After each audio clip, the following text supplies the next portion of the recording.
L'énergie dans le monde est dominée par trois sources qui sont des énergies fossiles, le pétrole, le charbon et le gaz naturel, dans cet ordre.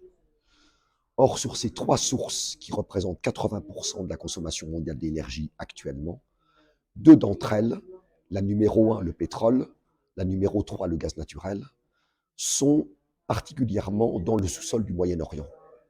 Le Moyen-Orient contrôle à peu près la moitié des réserves prouvées de pétrole et à peu près 40% des réserves prouvées de gaz naturel, ce qui donne à cette région un caractère stratégique extrêmement important, puisque le monde, pour l'instant, ne peut pas se passer de pétrole et de gaz, et surtout de pétrole. Avoir plein de pétrole, c'est un avantage et un risque. C'est un avantage, évidemment, parce qu'on dispose de toute l'énergie dont on a besoin, et parce que ça donne souvent un niveau de richesse extrêmement élevé. C'est aussi un risque, parce que cela crée des tentations, vu que le pétrole génère des flux financiers très importants, ce que les économistes appellent la rente pétrolière. D'où la volonté de certains pays arabes du Moyen-Orient de faire appel à la protection militaire américaine depuis plusieurs dizaines d'années pour gérer certains des risques possibles liés à leur contrôle de très importantes réserves pétrolières et gazières.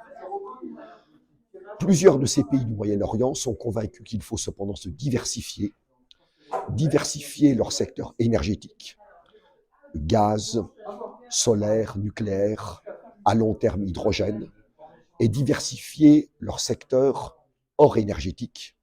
C'est le cas notamment de l'Arabie Saoudite, dans ce que l'on appelle la vision Arabie Saoudite 2030.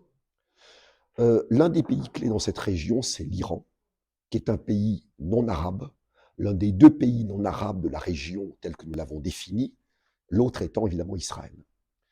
L'Iran est un géant pétrolier et gazier et développe un programme nucléaire qui inquiète pas mal ses voisins arabes et d'autres grandes puissances en dehors de la région. Il y a des tentatives depuis des années d'arriver à un accord sur le nucléaire iranien.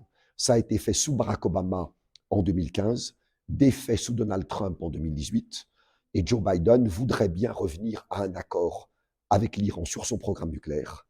Mais pour l'instant, cela patine.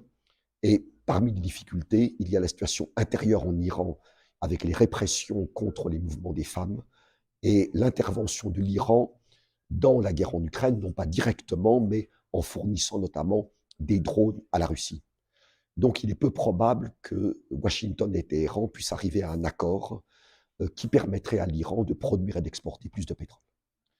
Dernier point, on a assisté en mars 2023 à un rapprochement saoudo-iranien sous l'égide de la Chine. Les deux pays sont engagés à rétablir leurs relations diplomatiques. Il faudra un petit peu de recul, quelques mois, plusieurs mois, peut-être quelques années, pour voir si ce rapprochement est vraiment un rapprochement stratégique, durable, entre ces deux grandes puissances au Moyen-Orient, ou si c'est plus un geste tactique de deux pays qui estiment qu'ils ont besoin de faire tomber les tensions entre eux pendant quelque temps, quitte à les reprendre un peu plus tard. Et ça, c'est une autre histoire.